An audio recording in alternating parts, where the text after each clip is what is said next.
Halo teman-teman bahas saham, kembali lagi dengan channel ini.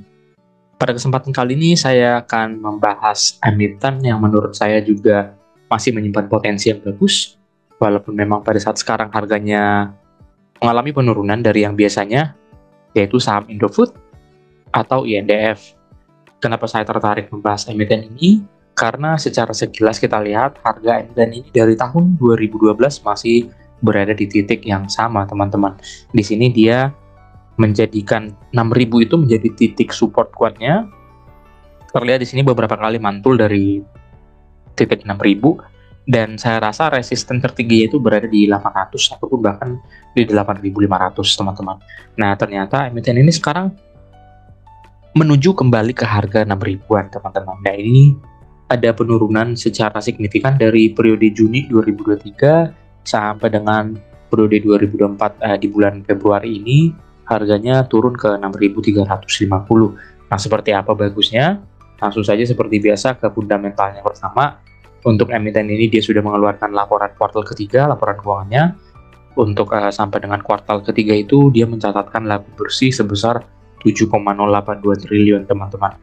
Nah, kalau kita lihat secara sekilas, dari laba bersih ini sebenarnya tetap mengalami peningkatan ya, teman-teman. Walaupun memang di tahun 2022 ini terlihat menurun dari periode sebelumnya, tapi di tahun 2023 sudah terjadi perbaikan kembali dari laba bersihnya, sudah meningkat secara kuartal ketiga memang dibandingkan dengan annual di tahun 2022. Nah, saya rasa nanti di kuartal keempat bisa saja sudah melebihi laba tahun 2021 yang merupakan laba tertingginya dari 6 tahun terakhir. Nah, apa saja pos-pos yang mempengaruhi laba bersih ini? Seperti biasa saya langsung membuka dari laporan keuangannya. Tentunya kita akan melihat di sini dari sisi laporan laba rugi. Yang pertama dari penjualan netonya, ternyata Indofood ini memang terkenal dengan kenaikan penjualannya, teman-teman. Ya, mungkin teman-teman juga paham, ini memiliki anak usaha ICBP yang memiliki produk seperti Indomie dan juga segala macamnya. Tentunya saya yakin ini penjualannya juga akan tetap meningkat ke depannya, teman-teman, karena itu merupakan consumer yang dibutuhkan oleh masyarakat banyak, terutama di Indonesia. Nah, untuk penjualannya di sini secara detail dari 80 triliun meningkat menjadi 83 triliun. Artinya ada penambahan sebesar 3 triliun untuk penjualannya. Cukup menarik. Untuk beban pokok penjualannya meningkat dari 55 triliun menjadi 57, tetapi overall dari laba brutonya dia meningkat 1 triliun. Dan kalau kita lihat dari laba usahanya menjadi 14,222 triliun. Memang tidak terlalu meningkat signifikan dari laba usaha di tahun 2022, tapi kalau secara laba periode yang dapat diatribusikan kepada pemilik entitas induk, dia meningkat cukup signifikan ya, teman-teman, dari yang mencapai 4,66 triliun menjadi 7 triliun, teman-teman. Nah, itu tadi di laporan laba ruginya mencapai 7,82 triliun. Artinya apa? Ini masih di kuartal ketiga. Peningkatan 7 triliun ini bisa saja nanti akan mengalami jumlah yang sama dengan periode tahun 2021 yang mencapai 7,6. Sebenarnya saya sendiri juga yakin ini akan melampaui laba tahun 2021, yang berarti secara 6 tahun terakhir dia akan mencatatkan laba paling tinggi di tahun 2023. Seperti itu, teman-teman. Nah, untuk kenaikan labanya ini memang sudah meningkat 11% dari tahun 2022. Dan kemudian untuk ekuitasnya ini, emiten ini memang mengalami peningkatan signifikan ya, teman-teman. Apalagi kalau kita lihat di sini secara tabel dari 5 tahun terakhir, dia dari 33 triliun menjadi 58 triliun. Artinya apa? Di sini memang cukup bagus performa dari labanya, sehingga dividen yang dibagikan tetap saja tidak menjadikan emiten ini tidak memiliki laba ditahan. Artinya emiten ini pasti akan menahan labanya. Proporsi laba yang ditahan itu tentunya akan meningkatkan nilai ekuitasnya. Nah, untuk kenaikan ekuitasnya ini terlihat 8%, dan kalau saya lihat dari data ini, dari historis data, emiten ini selalu mengalami peningkatan ekuitas di atas 10%. Dan saya yakin nanti sampai dengan akhir kuartal keempat, maksud saya di tahun 2023, emiten ini juga akan mengalami peningkatan di atas 10%, teman-teman, untuk ekuitasnya. Nah, kemudian dari sisi EPS, nah di sini terlihat jelas untuk EPS di setahunkan itu sudah mencapai angka 1076, Dan kalau kita bandingkan dari 5 tahun terakhir, dari tahun 2018, emiten ini belum pernah mencapai di angka 1000 untuk EPS-nya. Berarti artinya dari sisi laba bersih ini sudah terproyeksi akan cukup tinggi teman-teman di tahun 2023. Nah, kemudian dari sisi utang, untuk utang ini sepertinya memang saya tidak terlalu menyukainya, karena dari sisi utangnya dia lebih tinggi dari ekuitas atau aset bersihnya teman-teman. Di sini utangnya itu sudah dihargai 1,53 kali dari total asetnya. Tapi selama untuk laba bersihnya tetap meningkat, saya rasa untuk peningkatan utang ini juga tidak terlalu bermasalah teman-teman. Nah, kemudian untuk penambahan kasnya juga meningkat dari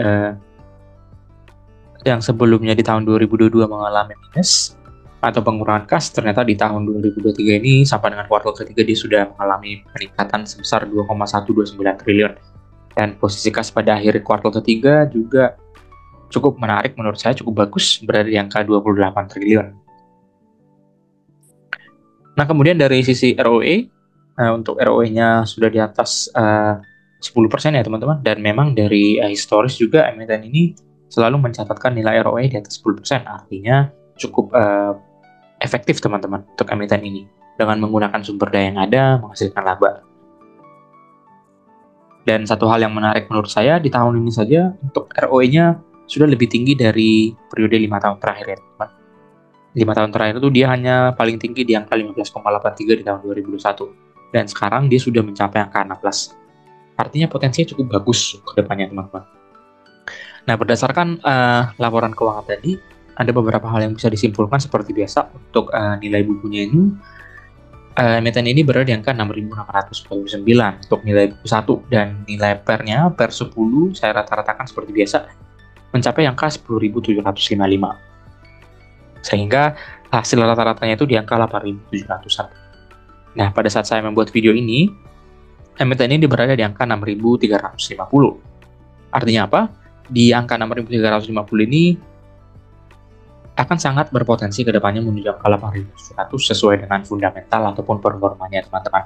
Nah, dengan memiliki emiten ini di harga 6.000, kita akan memiliki potensi gain sebesar 37% yang menurut saya juga sudah cukup lumayan.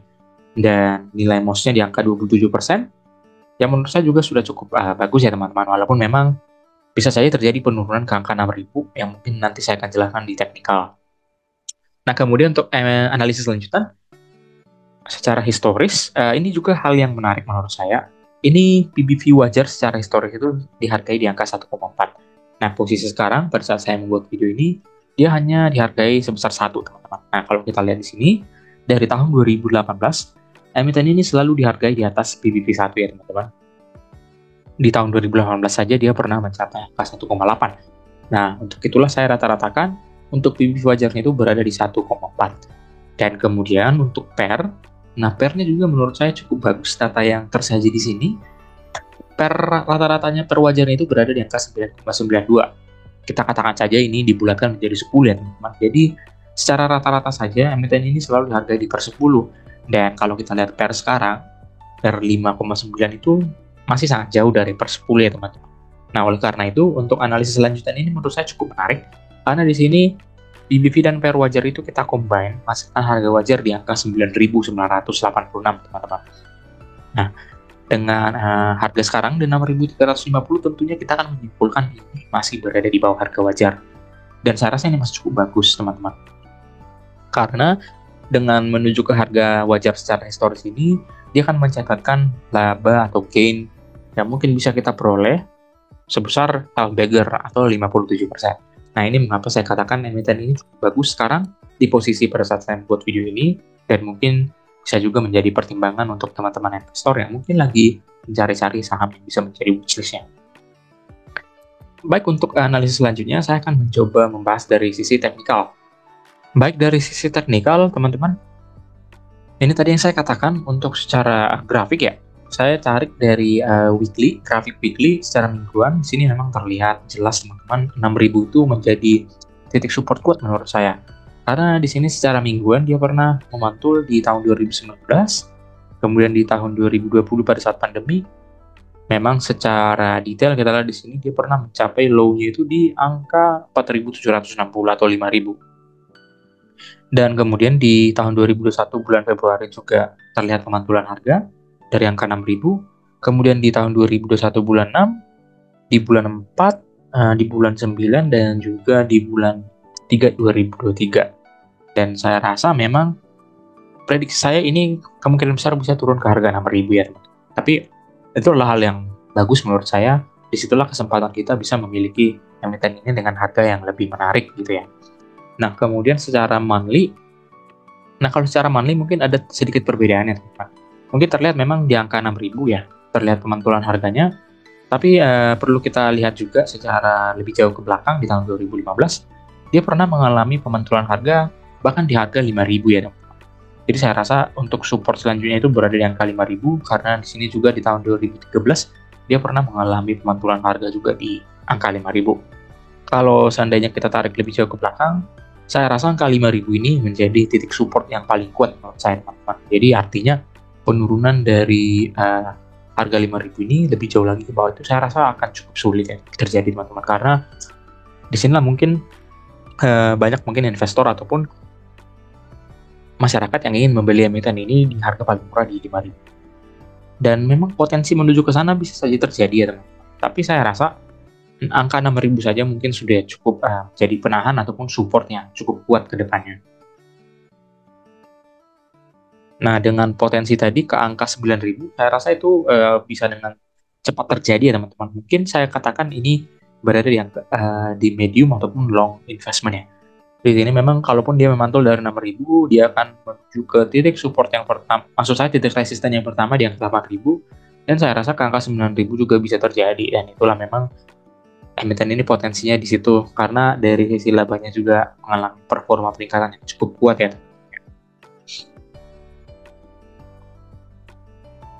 Nah secara daily memang di sini bisa ditampilkan di angka 6.000 juga ya teman-teman, di angka 6.200, tapi saya rasa di 6.000 itu sudah menjadi titik ataupun angka yang cukup menarik untuk emiten ini.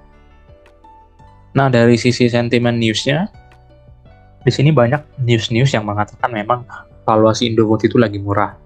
Ya memang benar ya teman-teman, tadi kita lihat secara analisis dari fundamentalnya ataupun menggunakan data historis ya, emiten ini memang dari 5 tahun terakhir belum pernah dihargai.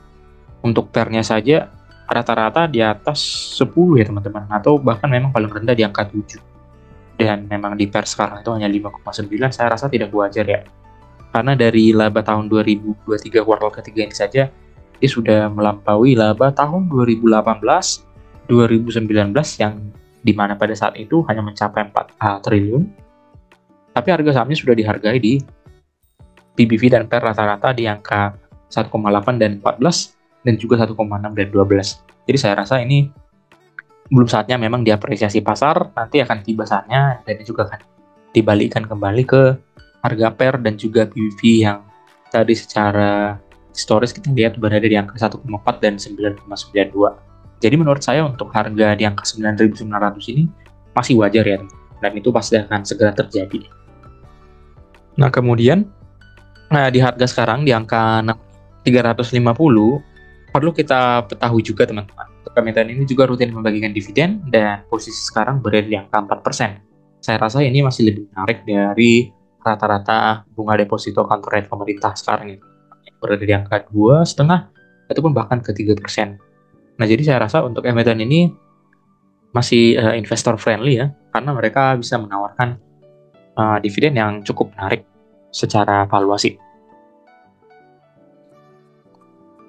Baik, mungkin sekian pembahasan mengenai emiten INDF. Kalau mungkin teman-teman bertanya kenapa kita tidak membeli anak perusahaannya yang lebih fokus dengan produknya seperti ICBP, karena secara valuasi saya rasa itu sudah lebih mahal dari induknya teman-teman. Jadi kenapa saya lebih merekomendasikan INDF-nya atau induknya, karena dari sisi valuasi tadi memang sudah jauh lebih murah yang emiten induk ya teman-teman. Nah, mungkin sekian pembahasan mengenai emiten ini. Apabila teman-teman boleh mengirimkan komentar di kolom komentar kalau memang ada tanggapan ataupun analisis lain yang tidak disetujui. Dan untuk video ini tetap disclaimer on, semua keputusan membeli dan menjual berada di tangan teman-teman investor, dan boleh klik like dan subscribe untuk kemajuan channel ini. Terima kasih.